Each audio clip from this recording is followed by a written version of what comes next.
talk. We're going to show them a video. You ready? Okay. Stop talking over it. One at a time. One at a time. You or me? Yeah? You or me? You or me? Me? Okay. It's me. Modes. Oh, Sammy's going to put it on the screen because she's magical and editing. And I want to show you the power modes. So, one little trick. So, well, got to go back first. But if you have Pro mode, or you could try the trial, you get 3 months. It's like $15 a month if you don't. It comes with maps, some other features, and the maps are going to be the modes are going to be the thing that you really get it for. They have upgraded maps that you can use while driving. I would show you that, but if I clicked on it, it's going to show you where my house is, and I'm not going to show you that. So I just want to teach you guys a little bit about how to use the advanced power modes. So first things first, if you actually go to standard, and you set a map, so I hypothetically have set 4 as 10 horsepower and 5 at 60, and then I go back to advanced. Let's get the bird off the oil drum. And then, so you go to map 5, I've already hit the button, but if I, mess up all this map, okay, and I press this little circle button, that matches what your standard map was. And I'll do the same thing for map 4. Boom. So it matches what 10 horsepower standard would be. So the thing that I like about this is that my map 2, I have mimicked what 30 horsepower was, but then right around here, it would have just plateaued. And I very gently walk it up to 50 horsepower. And then my map 3 is pretty much the same thing. It's actually about a 35 horsepower map.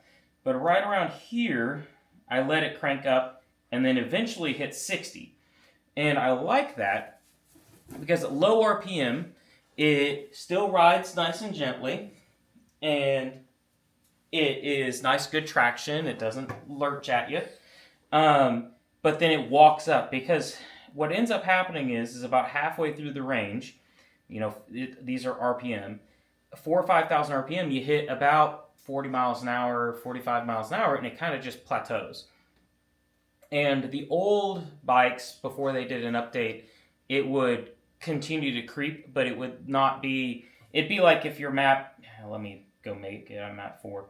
It'd be like if it went like this. Nope, you can individually click on it and enter it in. But it would have been like if it just was super gradual.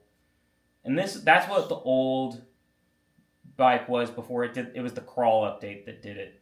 And it would have been like that, where it still kept going up, but it wasn't by much. But you can do this, and Sammy did this, and it was kind of really funny, but she did that. And that is very scary to ride, because you'll hit 44, and then it'll get to the next RPM, it'll fall on its face, and then it'll just take off like a rocket ship again. Totally recommend not doing that. So I'm going to go back there. You hit the little brake button in between these two, and this is where you can adjust your engine brake. Granted, it's not all the same number because I really kind of was too lazy and I can't tell the difference between 19 to 22. But what some people might like is at a higher RPM, it brakes harder. So, I'm going to not say these RPMs. And what I'm going to say is up here would be 65 mile an hour and up. And if I made it to where it was this, at 65 mile an hour, if I chop the throttle, it chops really hard. But then once it gets to a lower RPM, it starts to get to where it free spins. And some people might even like to where it just completely free spins at low RPM, or even vice versa. But you get the customization and you can play with that. The engine regen that's up to you. I really like low engine regen, especially if you're actually trying to get good range. One of the big things is momentum actually ends up being better than trying to run high regen, because high regen is actually kind of hard to ride in the dirt. On the street, it's great because it's you're engine braking, so you could just engine brake everywhere. And there's a theoretical gain from being able to just free coast and never touching the brakes versus engine regen, because there's power loss at engine regen. So you could dance around that all day long, and that's not what I'm here to tell you about. But that was the two big things on the power maps, is you can play with the maps, but the big thing is if you hit that, it matches it. Sometimes what you'll have to do first is you'll go in and you have to, set a map, and then you have to press save before going over to advanced, and then, hitting a map, and then you'll always make sure to save. But that's one of the big things about the power modes. I just wanted to explain. A lot of people have asked me what my custom map was. The big part is set a horsepower that you like down low, and then modify it up high, and kind of walk yourself into the power that you want to reach up top, and then that's going to be the good ticket. Some people might like a very lurchy high power up top and then kind of plateau. That's totally up to you. But I just want to take a second to explain the advanced maps. Baring wanted to tell you about this, but I think him and my wife are both hungry. I know, dude. Do you want Chick-fil-A? Apparently we're not getting Chick-fil-A. Man, I'm so tired of Charlie's Chicken. Charlie's Chicken it is. All right. Appreciate you guys. Hey, big shout out. Thank you for everyone who likes and subscribes.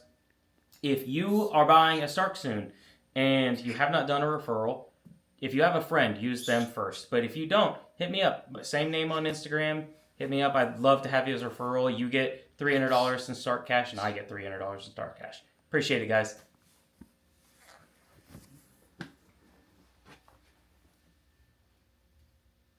What's that? Supermoto wheels. Supermoto Sam. Supermoto Sammy. Sammy's gonna be Supermoto until tomorrow. Video gonna be coming soon. It's gonna be real cool.